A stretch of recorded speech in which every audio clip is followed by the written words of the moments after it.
You are listening to the Through the Bible studio series with Pastor Nate Holdridge. Join us as we continue our study through the Old Testament book of Proverbs. Here's Nate. Well, in Proverbs chapter 14, we continue on in studying about the life of skill. And, of course, this is a larger section of the Proverbs where you have a collection of various proverbs and sayings that are compiled and placed together. Not necessarily always thematically, but a scattering of the wisdom of Solomon as given to him by God. Now, the first proverb in verse 1 of chapter 14 says, "The wisest of women builds her house, but folly with her own hands tears it down." Now, in Proverbs 9, we actually saw wisdom and folly personified as wisdom.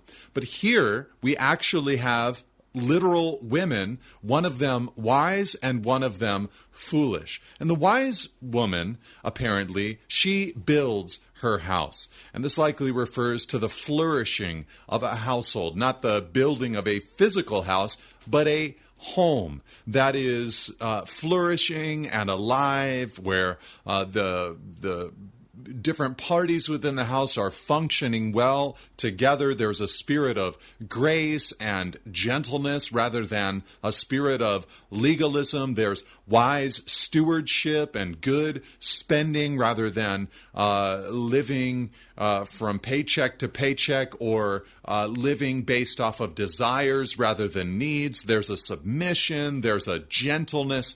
The wisest of women, she builds her house. But folly, with her own hands, tears it down.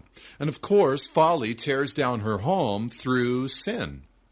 Some of that sin, of course, can be neglect or laziness. It can be indebtedness, self-centeredness, bad counsel, emotional logic. The foolish woman can tear down her home with many different means. And so Solomon here is advocating building a home with wisdom.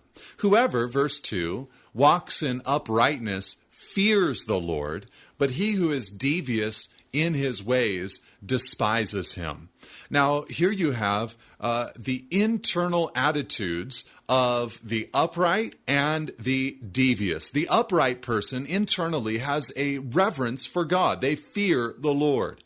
But the devious person, inside of their heart, he says, despises him. In other words, what you could say is a person's internal attitude about God will manifest itself in behavior. So when you see a person who is devious, when you see a person who is not only, giving in to temptation here and there, but is persisting in it and seeking to even at times cover it up, what you know about that person internally is that there is not a fear of the Lord, no matter what they say about the Lord, but in actuality, they despise the Lord within their hearts. But when you see a person who is walking in uprightness, Solomon says, generally speaking, what you have is a person who internally has a reverence for God. They love Jesus. This is part of the reason why a proclamation of the message of the gospel consistently and repetitively is so important in a local church, because the more a person glories in the cross of Christ, the more that inside of their hearts they fall deeply in love with Jesus and what he has done for them and the shedding of his blood for their lives, the more this becomes a reality and a repeated refrain within a human heart, then the more internally their internal attitude about God is going to be one of a reverence for the Lord. And that reverence will manifest itself in behavior that is, in general, more upright than devious. He goes on to say in verse 3, "By the mouth of a fool comes a rod for his back, but the lips of the wise will preserve them." So the mouth of the fool, what he brings upon himself is actually a rod for the back. But then someone who speaks well, they have wisdom, they actually preserve their own lives and escape much discipline and punishment because they've used their words well. So the mouth of the fool is being warned about here, and the mouth of the fool actually bringing difficulty upon their own lives. Where there are no oxen, verse 4, the manger is clean, but abundant crops come by the strength of the ox. Now, this has always been one of my favorite proverbs. I think in part because I am naturally drawn to the clean manger. You know, things being nice and tidy and in order. And I think that there is a way to organize your life and protect margin in your life and things like that. But I am just kind of one of those people that's naturally drawn to, I think, the clean manger. But here what Solomon introduces is the concept that, hey, you can have that, a clean manger, if you have no oxen. But know this, abundant crops come by the strength of an ox. There are times where you have got to get your hands dirty. And there are times where you need to work with people who create maybe a little bit of a unclean manger, a few messes. However, there will be fruit that comes as a result of that person being involved in your life. Or perhaps there are times where we make decisions that make our lives a little messier, but actually the thing that we've committed to is going to lead to great fruit within our lives. So perhaps taking risks at times, maybe even taking risks on certain people, much crops or abundant crops come by the strength of the ox. A faithful witness, verse 5, does not lie, but a false witness breathes out lies. Now, when you have a society that is this way, where you have faithful witnesses are on the decrease, but false witnesses, they're just breathing out lies. It's just kind of the atmosphere that is now created, a bending of the truth, a falsifying of reality, a withholding of the truth, a breathing out of lies. When that is found in abundance in a society, then you'll have a society that is simply immersed in litigation. So it just slows down a society, it slows down a family. To have lies that are being breathed out, it just creates a toxic environment. Verse 6, a scoffer seeks wisdom in vain, but knowledge is easy for a man of understanding. Now, this is interesting because you have the scoffer, and it actually says there that they seek wisdom. But the thing is, they seek it, Solomon says, in vain. In other words, the scoffer is not actually there for learning, even if he appears to be. No, his scoffing, his rejection of God and his law actually keeps him from legitimately receiving wisdom. He's not a teachable person, but a man of understanding, a wise person. Knowledge comes easy for them. They are more able to receive it and then apply it because of the humble heart that a wise person must have. And in part, what we would say here is that when it comes to wisdom, we aren't credited for attendance, but we are credited for the application of the wisdom that was then given. Leave, verse 7, the presence of a fool, for there you do not meet words of knowledge. And so here we have an actual imperative, a command that is given to leave. And where you're to leave is from the presence of a fool. And so often people will stay.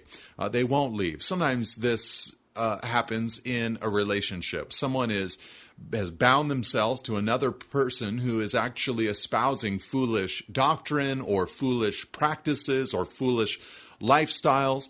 And as they're in that relationship, they do not leave, and it ends up destroying their lives. Sometimes, however, it will be an instant or a moment of foolishness that begins to come upon the conversation or the room. And in those moments, it is better for us to depart. It is better for us to leave.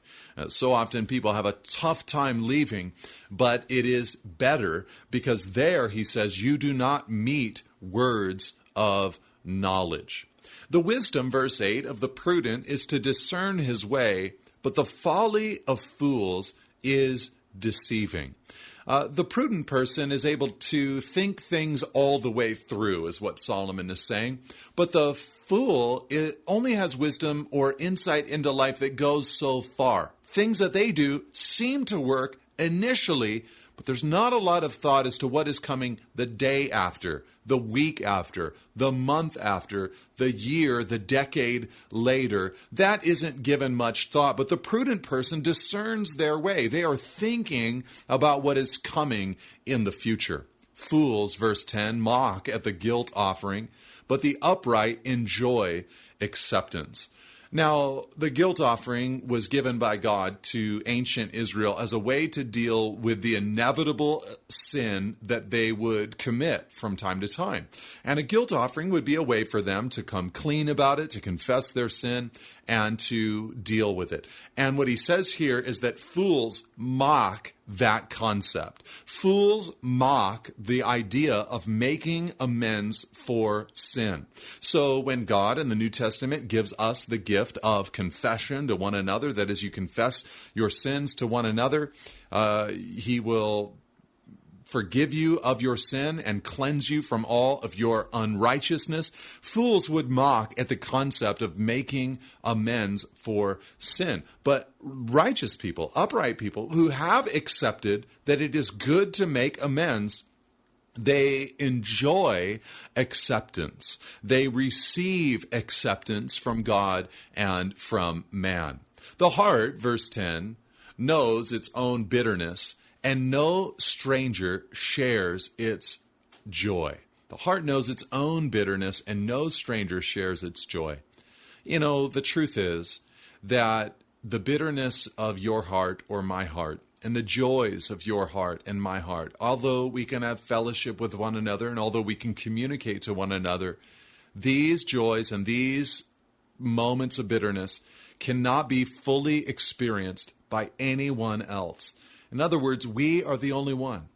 And I think that this is helpful to us to understand a proverb that forewarns against any forced attempts to express empathy, where we say, I know what you're going through, or I know what that is like.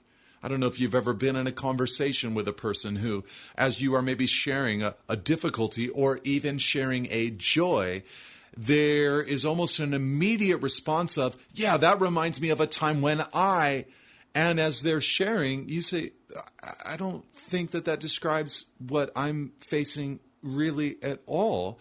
It's a temptation within the human heart to want to force ourselves into being able to relate. But we need to know so often that we cannot. We are all made differently by God. He's designed us with different circuitry in the way that we process things. So the same trial can be faced by two different people in two entirely different ways. Now, the beautiful thing, however, is that Jesus can know our bitterness, and Jesus can know our joy. He was made like his brothers, Hebrews 2, verse 17, in every respect, so that he might become a merciful and faithful high priest in the service of God. He himself suffered when he was tempted, and so he's able to help those who are being tempted. I believe that on the cross, Jesus, as he atoned for the sin of the world, he came face to face with our weakness, with our sin, with our suffering, with our pain. And I believe that he knows the bitterness and he knows the joy to a greater degree than you and I will ever know it. The house, verse 11, of the wicked will be destroyed, but the tent of the upright will flourish.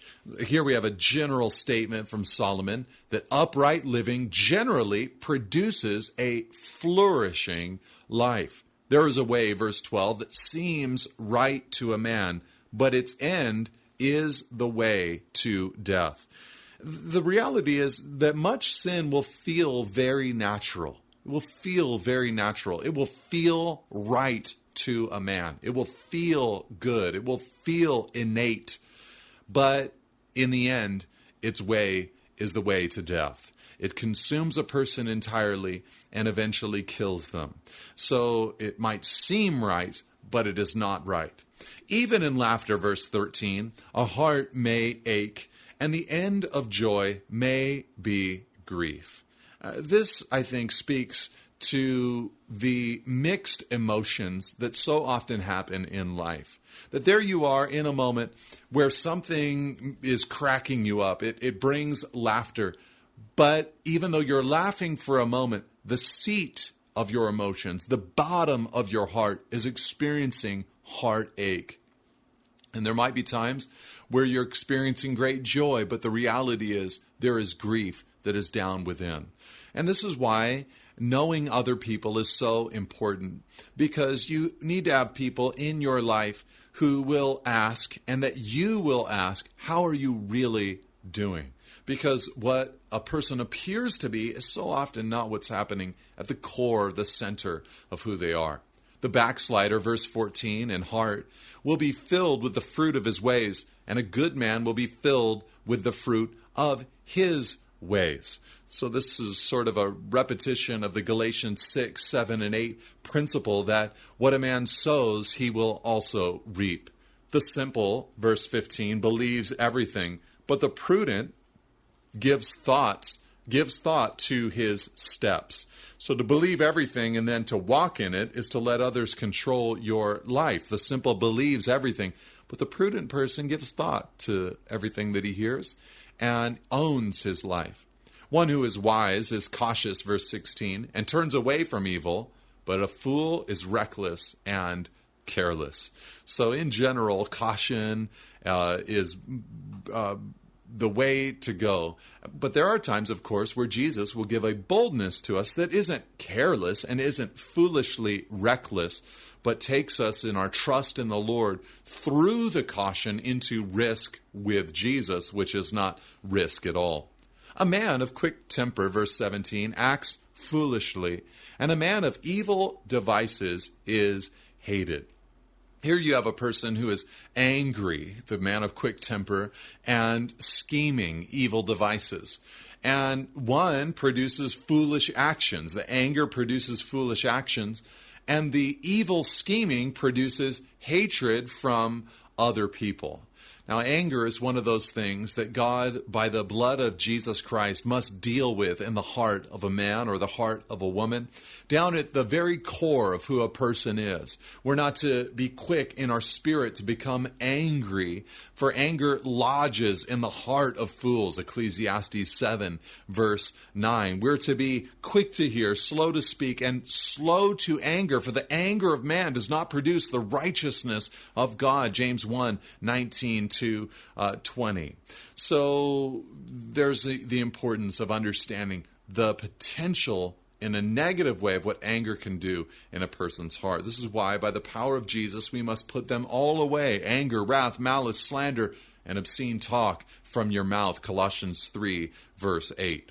The simple, verse 18, inherit folly, but the prudent are crowned with knowledge. So the gullible, in other words, the simple, they believe everything, they inherit folly. Verse 19, the evil bow down before the good, the wicked at the gates of the righteous. So the evil bow down. The figure here is of a conquered people who are kneeling before their victors, awaiting their commands. And what Solomon is announcing to us is that at the end of all of this, there will be a moment where the evil will bow down before the good. In other words, it will all make sense at the end.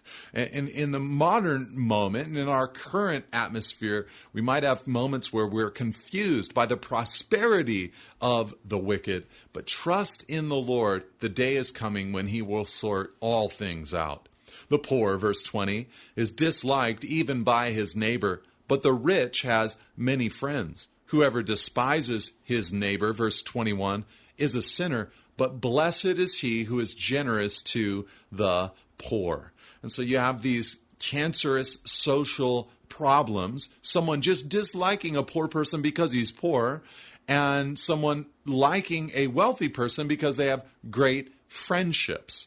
And so it's better to ignore what is societally advantageous, and it's to bless the poor, because God, who sees in secret, will reward you openly. Do they, verse 22, not go astray who devise evil? Those who devise good meet steadfast love and faithfulness. So this is the level of righteousness that Jesus wants to produce in us. Not just the avoidance of evil, but the devising of good. So often people forget this when they talk about sin. They think of sin only as those things that God has forbidden us to do, that we sometimes do. But the reality is that God is perfect and pure and holy, and he not only abstains from evil, but he always does that which is good. And what we want as believers is for Jesus to so fully work within our hearts that eventually there is this thing within us where we are devising good, not just abstaining from bad things, but devising the right things and the good things. In all toil, there is profit, but mere talk tends only to poverty. So hard work leads to profit, but talk without action, he's saying, leads to poverty. The crown, verse 24, of the wise is their wealth, but the folly of fools brings folly. So here you have the wealth of those who have lived wisely. Their crown, he says, is their wealth. And remember, these are generalities from the Proverbs. And in the Bible, we discover that money is neither good nor evil, but it's neutral. It's all about whose hands the money is in.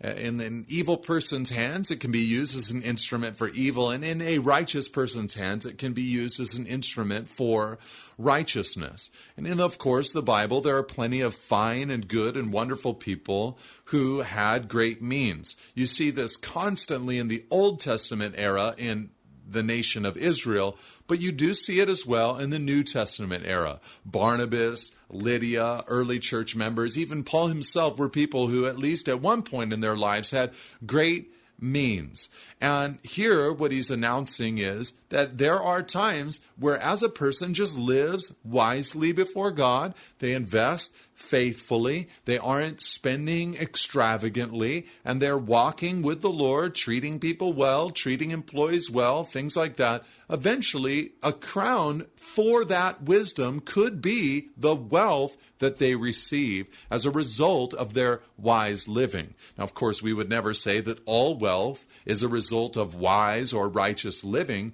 but apparently there is some wealth that is. A truthful witness, verse 25, saves lives, but one who breathes out lies is deceitful.